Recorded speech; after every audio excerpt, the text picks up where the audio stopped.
think about stuff. Well, we're so glad you're here with us back on the Pastor Pod. I'm Josh Robinson here with my good friend Jay Mudd, and we're on episode 65. The Pastor Pod is a podcast by pastors, being real, transparent, letting you in on what we really think about stuff. So, Jay, what's happening today in the Orlando area? Well, let me tell you what I really think about stuff, Josh. What I really, really think about. I wish I had somewhere better to go with that. I don't. Josh, everything is going fantastic. Honestly, fantastic. Got some big things coming up. Maybe next week. Maybe next week we could talk a little bit about some things that are transpiring in the Mud Home and some things like that. But we're gearing up for a new season of ministry, and so things are cooking, and really excited about the days ahead, personally in personal ministry and what things are going. But it's another beautiful day in Florida. What can you say? Can't argue about the weather these days. Neither of us can weather about whether it's too hot or too cold. It's actually just right. It's just right. Yeah. Yep. Just right. So heaven will be 72 degrees. That's what I think. It's in the scripture somewhere. I'd like it to be a little bit cooler. A little bit cooler. Okay. Yeah, 68. that's good. 68 to 72 is a good. Yeah, it's good. High 60s. But we're excited that you're with us. We're diving into another great episode with a great guest. And so actually it's one of the guests that Jay, you've worked with and have great wisdom from and learned a lot from. So today we have Pastor Cliff Lea of First Baptist Leesburg, Florida, on the podcast. And I worked with Cliff for 5 years before moving to Boston to plant a church.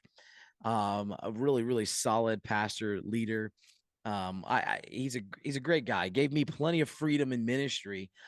He's one of those pastors that really encouraged me to think outside the box and really pushed me to be, to take some risks and some chances, and got to see some amazing things happen in my personal ministry and some things I was able to be a part of.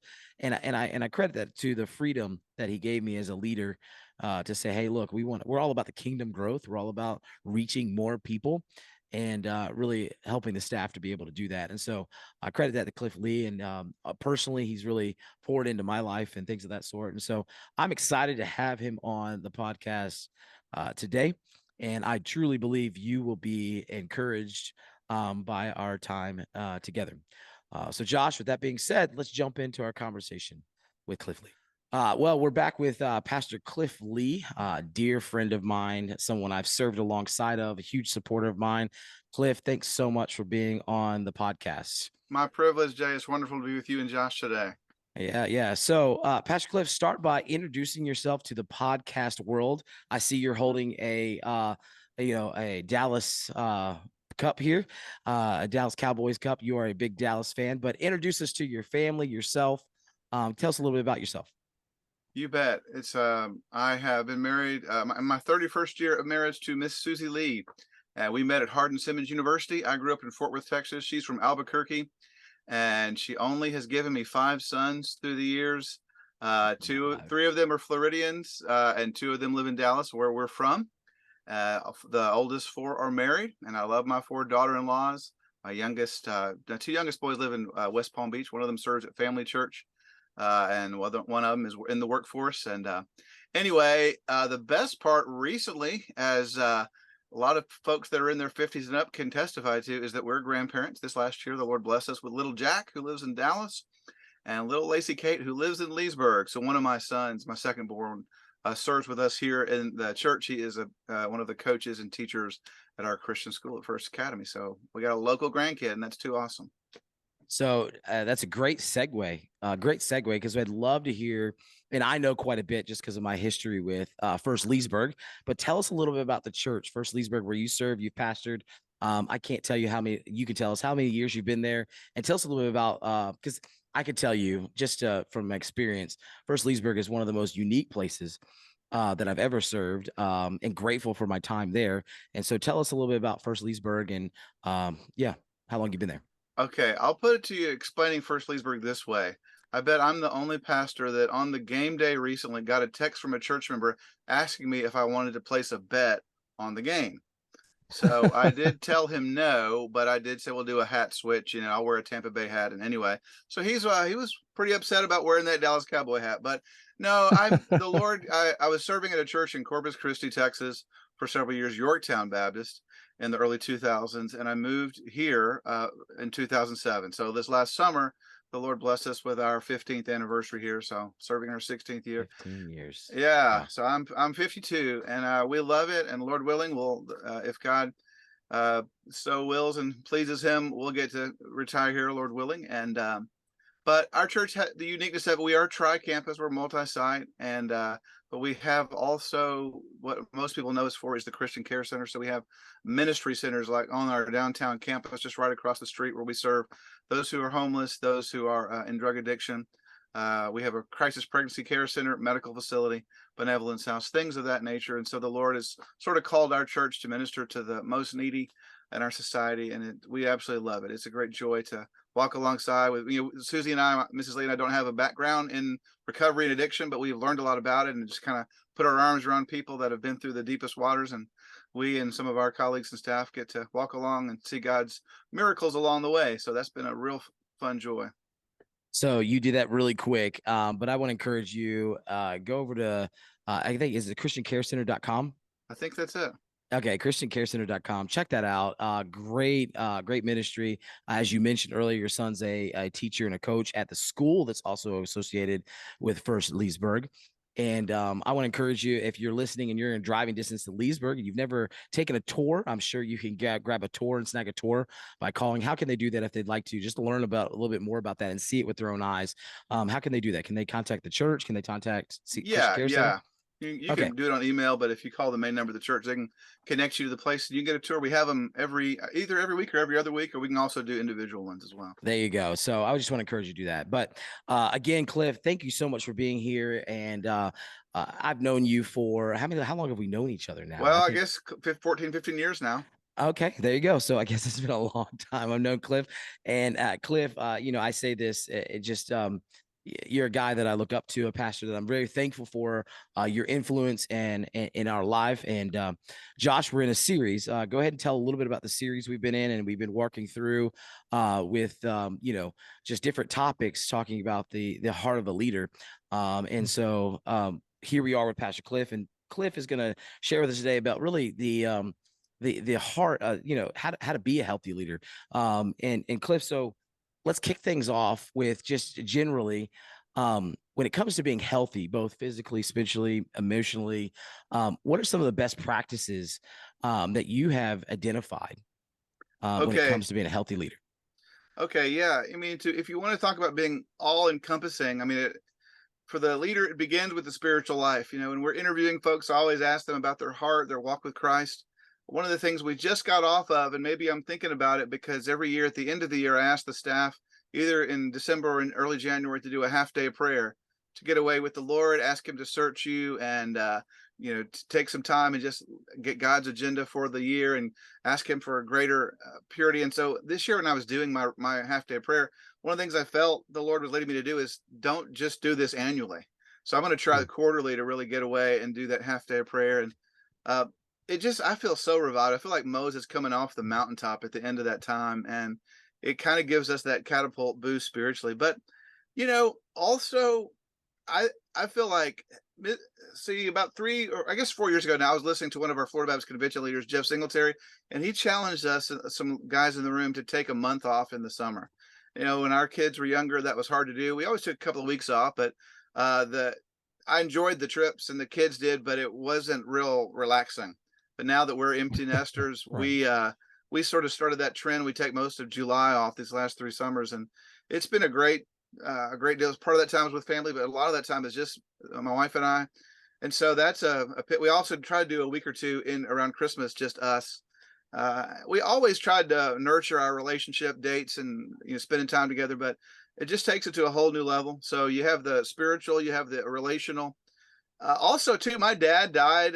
My dad was a professor at Southwestern Seminary in New Testament, and my dad died early. He got cancer when he was 55, prostate cancer, in the mid-90s or the late 90s. He passed away at age 60. And so, like in Lake County, senior adults everywhere, and I tell them that story, they're shocked. And 60 is like an infant death here in Florida. And so I gave my wife the gift of getting a annual physical at age 30. So I've been doing that now for 20 something years. And so I try to maintain basic, I'm not in the best of health or all that stuff, but I do try to watch it. And so the annual physical, just going and letting the doctor tell you some things you need to do a few times, because, hey, you need to trim it up, buddy. You need to do. And so I try to listen and those kind of things. And so, it's when you're given the call to lead God's people, you have to make sure you're healthy in all those areas. So those are a few things that initially come to mind. That's good. That's good. It's good stuff. As you're thinking about leaders and you're thinking about the health of a leader, that was a very broad shotgun of like, this is really, some major things that I think of, Cliff. What about, have you ever, or can you help us maybe identify some indicators that some things might be off in your life? There may be some unhealthy things taking place, because unfortunately, I mean, you don't have to look very far to see that, where it's a shock. You read on the news, a pastor falls or stumbles or something happens, and chances are that's not a one-time incident. There's a lot of indicators that were overlooked or maybe not identified or whatever it may be. What are some of the indicators that you might say, hey, look, over my years of ministry, I've identified that these may be some indicators of some unhealthiness that's taking place in a leader's life? I'm glad you asked that question, because, when I first started ministry, there were some pretty big scandals that went on in church ministry, and there was always a few, but these last few years, there have been more, prominent figures that have had moral failures and different issues. So it's, and anytime, especially millennials, our young people really take our falls hard, and it's very disillusioning. So we need to be asking that question. I think one of the indicators is that when the Holy Spirit convicts you of sin, the same sin over and over. So like sometimes God will just hone in an area in my life, and I sort of take back and say, you know what, this is God's serious about this, and I need to be serious about it. The opposite way might be if you never. There have been some periods I'm like, what's weird is I haven't confessed as much sin recently. And I don't think it's because I'm all that holy. I think I'm just not as aware of sin as I need to be. So if you are a leader in the Lord's church and you go through a period where you're not really convicted about anything, it probably means you're kind of staying on the edges more than you should. So you just like the teenager that doesn't want to get in the bright light to see the acne reveal. We need to move toward the light and just have those painful moments where none of us like to admit, I'm prideful, I'm envious, I am impatient, whatever it might be, I'm lustful, but we need to move toward the light. Sometimes too, when a pastor is overly defensive, there's been times I look back at a conversation I have with a church member and I'm coming off as defensive. And a few times people have said, I saw a different side of you today. And I'm like, yeah, that's not good. I should probably respond with more measure and more gentleness. And so when you kind of hear stuff coming out of your mouth that is a sign of impatience or real defensiveness. I remember one time someone pointed out something to me, and I literally had the audacity. This is hopefully like 20 years ago. Remember that verse that says, "Woe to you when all men speak well of you," in Luke? I said, you are one of the people that fulfills that verse in my life. Woe to you when all men speak well of you. A lot of folks speak well of me, but you don't. And so I just want you to know that you're real. Anyway, it was a catty way. It was a catty way of just pausing and listening to scrutiny. So when we're defensive rather than open, I think that's probably a danger sign. Also, I was reading a quote from Spurgeon recently, and I forgot that I don't know if he borrowed it from someone in ancient England or whatnot, but he talked about sometimes we're tired of ministry and sometimes we're tired in ministry. And it's very normal for us to be tired in ministry.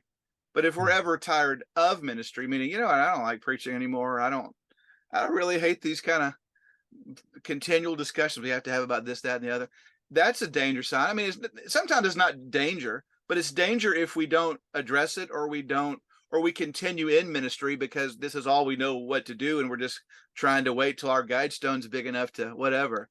So if we're really tired of ministry, it's a conversation of either God needs to really change us, or maybe we're not where we need to be, and maybe we need to consider something else. Those are a few things, Josh and Jay, that kind of come to mind to me. Yeah, I think you hit on some really key parts of the struggle of any pastor. Really, I think it relates to everybody, but specifically as a pastor, those moments where I've responded in, like you said, defensiveness, or I'm asked a question right in front of people right after service. I don't know about you guys, but after I preach, I'm already like, I'm trying to like just get my brain back to normal movement, and people just start coming with questions and needs, and there's times I don't always respond as gently or maybe even as coherently, because of the different responses. But I think what you hit on is really huge, and I think this is, of course, helping me a lot today.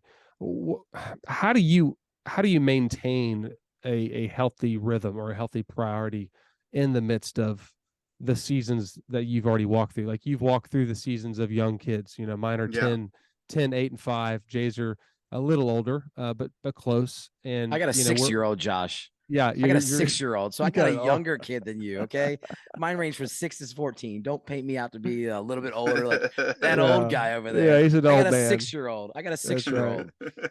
So, like, what did you learn when you were maybe even looking back, and then of course in your role and where you're at now, you probably have a lot more perspective than you did when you were, raising younger kids. But what were some of the healthier priorities or rhythms that you developed that helped you?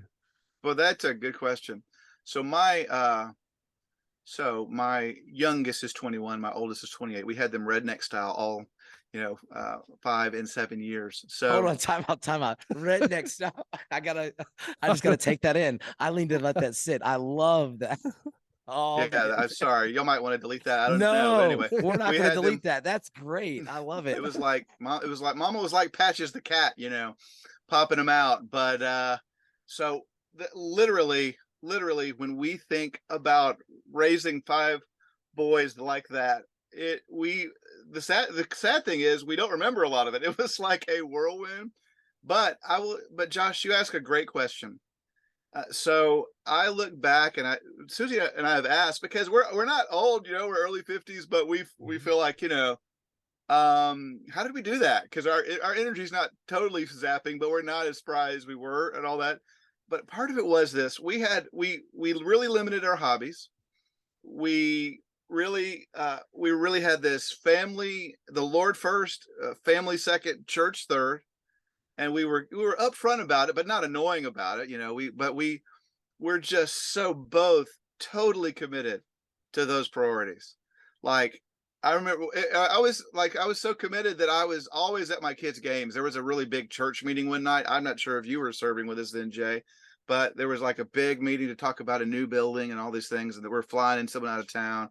And at the time, we didn't have a game schedule, but it was like my fourth born son's playoff game. It was a big game, and I told Susie, yeah, I'm not gonna be able to make that big meeting. I'm gonna have some other guys run it, and I'm just gonna go to this game. And she's like, are you sure? I'm like, Suze, it's like Tommy's senior year playoff game. It's not even close. There's no question about it, So we prioritized family things, but I also had to be real careful to make sure I was working hard at God's calling. But part of it is too, I don't ever remember a day when we're in the craziness of life where I didn't stare at the word for a while, meditate. And just sometimes you're scarfing down scriptures, but I'm trying to memorize the word, and I'm just pausing for that. Sometimes early, sometimes late, sometimes whenever you can. And I also don't remember many days where Mrs. Lee and I just didn't stare at each other with some encouragement. We just look her in the eye, tell her how much I love her.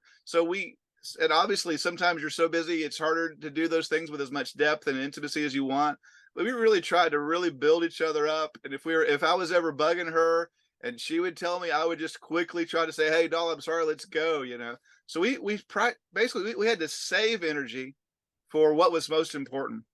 Mm-hmm. And I tried to listen to, we would come down, we had the boys upstairs, we were downstairs. We'd come downstairs and have regular meetings like, hey, what are you sensing? And so we'd have different boys were at the top of the prayer list, or different issues at home or at church became the things we focused on. So we also always tried to keep as positive an attitude as we could about things. If we were going through a particular challenge, we didn't want to be sort of bad mouthing it. We would be honest with each other, but we didn't want to bad mouth a situation to the boys, to the church. Especially, you guys get this if your kids are being rowdy, or you're a big crew walking somewhere, someone will look at you and say, man, that looks like a lot of work. We would usually say, hey, we love it, man. We're so thankful for the boys guys giving us. We didn't play into the negativity that could come. And so there were some days where you're thanking God by faith, you're just kind of choosing to rejoice, and you're hoping that Romans 8:28, that he's working some challenge for good. You're looking for that to come true. But basically, positivity and thankfulness and choosing joy, trusting God's sovereignty is a harder habit than negativity. Just thinking about how awful everything is, how tight things may be financially, or how stressful this discipline situation is, or this behavior is. Those are easy to do, but trusting God's sovereignty and looking to him to work out as a good purpose is the hard thing. So we went for the hard thing and we asked God to remind us of that. So we certainly weren't perfect parents, but we look back at a real crazy busy time and just have a lot of thankfulness to God for his mercy during those years. But that's a great question, Josh. And I hope a lot of your younger listeners will really aim to put energy in that very important time of their spiritual lives and the lives of their kids. So I want to go off script a little bit. I don't think it's probably a secret that we send out some questions early on to our guests and say, hey, here's some topics we can cover. I want to go off script, and so I didn't send this one to you, Cliff, but I think it would be healthy for us and especially for those who are listening to really. I wonder if you could pull back the curtain a little bit and let us into maybe how you establish the rhythms you put in life for your own spiritual health. Over the years, I'm sure it's changed and it's modified and some things like that, but there's been probably some core things that you've done over the years, some things that you've established in your spiritual walk and how you've grown in your understanding of who God is and as a follower of Christ. Help us could you peel back the curtain a little bit and maybe share some valuable key things to where really to be a healthy leader, I think we would all agree here, really, it starts with a relationship with Christ, because that's where we fuel ourselves. That's where we get the energy to do all of these things we're talking about, whether it be a pastor, whether it be a dad, a husband, whatever it may be. And so could you peel back the curtain a little bit and maybe let us in on a little bit of some of your practices that you've put in place over the years that have really been, instrumental in helping you to grow spiritually? You bet. Well, first of all, I would say it's easy for me to discipline myself to do something, but it's not easy for me to be very free from legalism. I often think that if I were a first century Jew, I would be a Pharisee for sure. I would have made a great one. I might have been chairman. I don't know how, if it's a rotating position. So I understand about just doing things and doing the right things. I'd go back to like my 8th grade Sunday school teacher. All right. Can you picture your 8th grade if you had one of those? And he challenged us to read the Bible every day. I was like every day, isn't that excessive? And so I was like, I don't know. And so I took up the challenge, and he said, if you don't feel like doing it, ask God for a desire for his word. And so I was committed to it now. And so with the way I'm wired, I can do the right thing every day, even if my heart's not there. So I started disciplining myself and almost developed some spiritual pride over the fact that I was now 14 years old and reading the Bible every day. But the great thing about God is I realized I was going through the motions, and I remember asking God, Lord, give me a desire for your word. Give me a love for your word. And brothers, I feel like that's one of the biggest answers to prayer I ever had, because I really feel like the Lord meets us at the point of our hunger.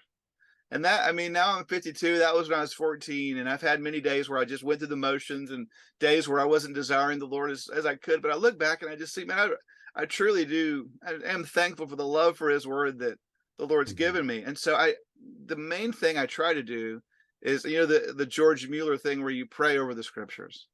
I always have some type of Bible plan. I try not to be legalistic about that because that's my tendency. Right now I'm doing the Harmony of the Gospels. I've really come to love YouVersion these last few years. And I'm trying to do the New Testament. Spurgeon said that it's better to, suck the marrow out of a few verses than his preference was than a whole bunch of them. So I'm trying to do a balance of different things. But right now I'm really enjoying the Gospels. I try to slowly read over and try to listen to them over again and highlight different ones and try to look back at those. But I try to let that guide my prayer time. I do still have a prayer list. I go in and out of using a prayer list, but I'm doing one now so I can try to remember specific things for some church members and the kids. And some unsaved people and some mission requests, and so I will refer to those fairly regularly. Also, a real highlight for me in these last couple of years has been the re-entry of Spurgeon into my life. I remember I wanted to love Spurgeon in my 20s, and so I got some sermons and I got a few of his books and I read them. I'm like, yeah, cool, I like Spurgeon. And I'm like, oh, but I don't get what he's saying, you know. And a few years ago, I downloaded the morning and evening app of Spurgeon's, and he also has another devotional about God's checkbook of faith. And I read one of his biographies, and I read another one of his devotional type books, and I just started just kind of bouncing off the walls after reading them, because I think I was at a place in life that I now understand. I had grown a little bit to understand some of what he was talking about more. I just felt like the words hit me more. He talks a lot about trials, and I hadn't gone through huge trials compared to a lot of people or compared to Job or anything like that, but I've had enough of the challenges of life to where his words have a deeper resonance. And so maybe there's an author that you've always wanted to get into and he didn't touch your world as much. Randy Alcorn has also been one that's more recently spoken to me. I've always liked Piper and things of that nature, but I really literally felt like I was almost too cool for devotional books in seminary. I was like, no, just the word. I don't want to read anyone else. I just want to read the word. So I try to do a balance now. I try to have a couple of devotional apps or books going, because I really want to be fed by men of God who've gone before me, who've really walked with Christ. So I try to really anyway, that's a little bit about it. And it's mostly usually in the morning for me, but sometimes if it's not enough, so to speak, I'll find other islands in the day. On the drive home, I try to spend some time thinking about a verse or two. I may be listening to something else, but I'm also trying to thank God for the day, thank God for the fact that I have a beautiful wife to go home to and his provision. So anyway, those are a few things that come to mind. I also try to, be sensitive to something in the day that I need to pray about or tend to spiritually. That's good. So some of the books you mentioned, and I've actually, you hit on a few things I've put on my list this year. I would like to read more biographies of leaders, pastors. I even put out a little post a few days ago asking for some input. And so, of course, you mentioned Spurgeon. Is there any other pastors, leaders, maybe not just biographies, that you might share with us? I know it's probably hard to remember all of those, but is there any top biographies or even some stories that really have impacted you, that they really gave you another perspective of how to be a healthy leader, how to lead strong, but also with humility and peace and that sort of thing? One of the biographies I remember the best is Hudson Taylor's Spiritual Secret. That is so powerful. He had this walk with God that is like, stunning, and that touched me a lot. I tend to I like to keep a theology book going, but I read them so slowly. I don't tend to gravitate toward Christian ministry books as much as I should. The books about leadership and things, they don't draw me as much. I need to read them more than I do probably. But I also like biographies about pastors. They're not as many in print, but Jerry Vines wrote an autobiography, and Jim Henry recently. Both of those touched me. Those are great men of God that I can learn from. There's also a biography about John MacArthur that I read. I think Ian Murray wrote that one. So I want to learn more about lives of pastors, and so those are a few that have helped me. But yeah, we're Randy Alcorn wrote several devotional books that have been just awesome. One of them they have real simple names. One of them is just called Truth, and they're real short, but they are really well done. Another one by him that touched me greatly was called Happiness, and it's about joy in the Lord, but he really kind of hones in on the word happiness and how it has a lot of similarities to joy and that inner sense of bliss. So that one that touched me. Yeah, and I do want to kind of go back a little bit. You mentioned your dad, and my dad's a pastor, and he's 80, almost 81, and I don't think he considers himself retired. He's still serving and helping hurting churches as needed. But going back to your past, maybe from your growing up years. My dad's also from Fort Worth. You guys, we might somehow know each other from a long time ago.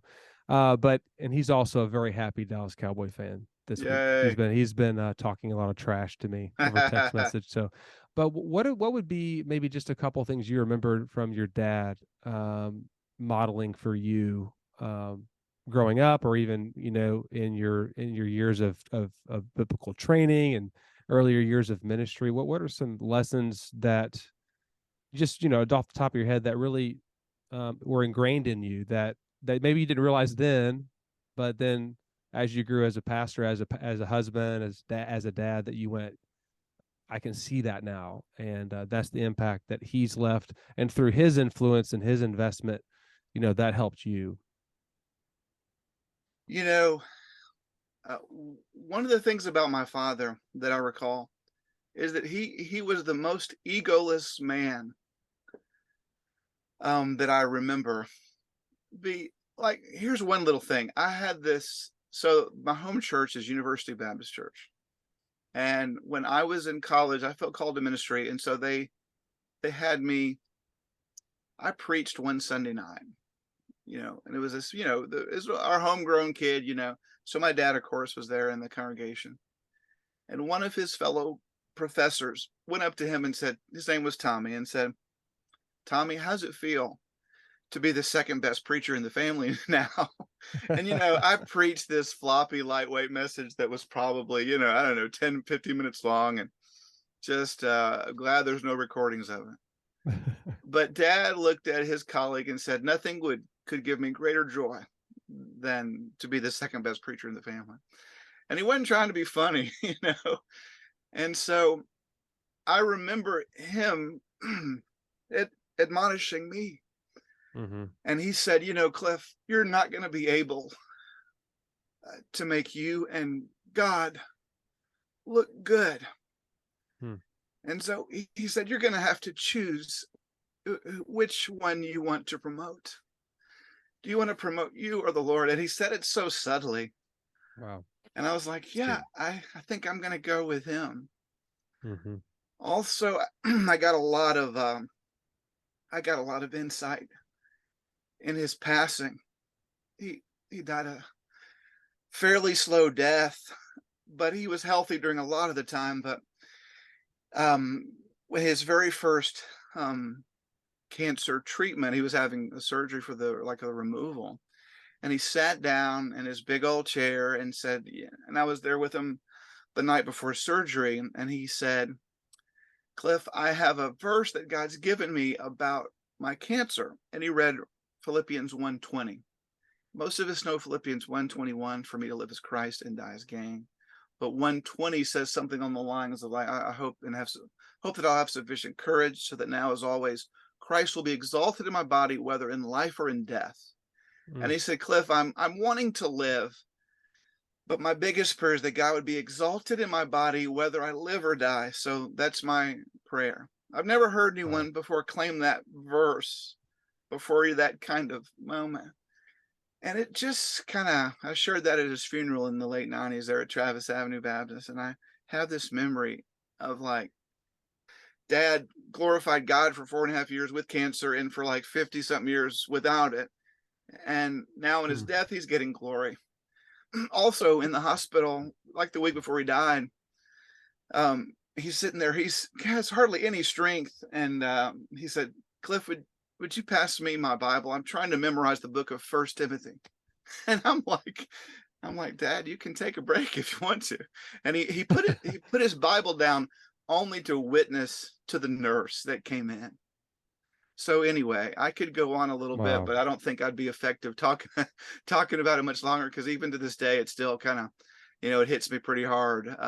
Not so much the loss, but just the sort of the holiness of those memories, Well, I appreciate you sharing. I know we didn't really prompt you on that, but it's all right. I appreciate that, because I think those who've poured into us many times, I know in my life as well, has shaped so much of what God has called me to do, whether that's as a pastor or just as a follower of Jesus, and just how grateful that I am for those that have gone before me, that have been patient with me and poured into me and taught me, modeled it for me. And I know you've done that for many years. I haven't had a chance to know you as much as Jay, but I really have been touched by your spirit and your wisdom today. So thank you. My privilege, fellas.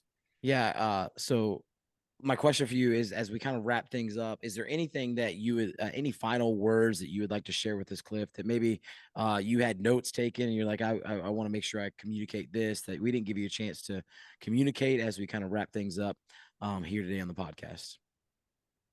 Well, I've noted, church conflict is sort of normal for those who've been around and served in the church for a while, and I think that I've had seasons of it where I'm very tempted to be embittered, and I think that a leader spiritually can't be healthy if he's or he or she's embittered, and so a few things I've done is to when someone comes to mind, if you're upset with, or maybe they spoke, cruelly to you, to really go overboard to try to pray God's blessing on them. Maybe you know how it says that live at peace with all men, as far as things are possible. Sometimes reconciliation is not possible, but loving them is possible.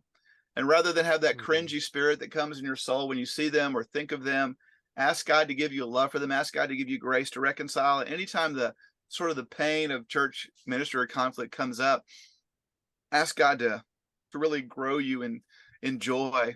Also, sometimes another thing, one last thing I thought of is that one of the signs that you're not healthy in emotionally, spiritually for ministry is when there is a lack of carefulness in your part. Maybe it could be a lack of carefulness in a lot of ways. Maybe your speech is careless. Maybe some of the, I'm sure all three of us have had days where we feel like this is our first, we've been in ministry about 15 minutes, even though it may have been years. But we like, man, that's a rookie mistake. Why did I say that? Why did I do that? I know better.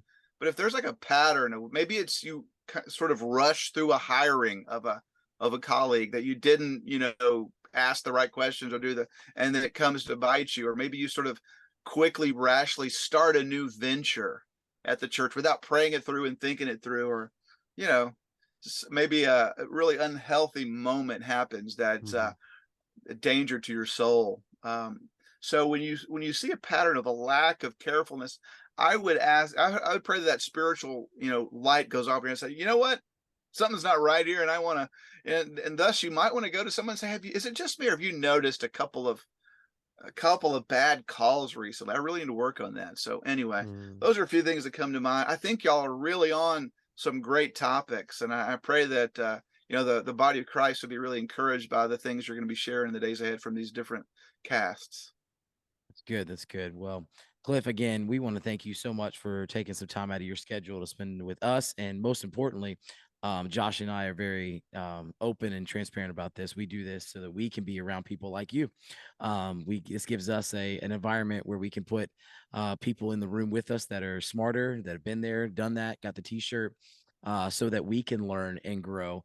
And then, if anybody else gets anything from it, great. But we're selfishly doing this for ourselves.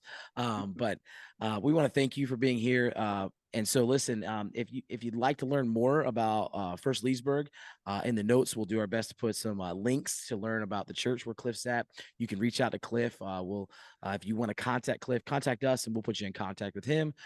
You can reach us at thepastorpod@gmail.com. You can go to thepastorpod.com.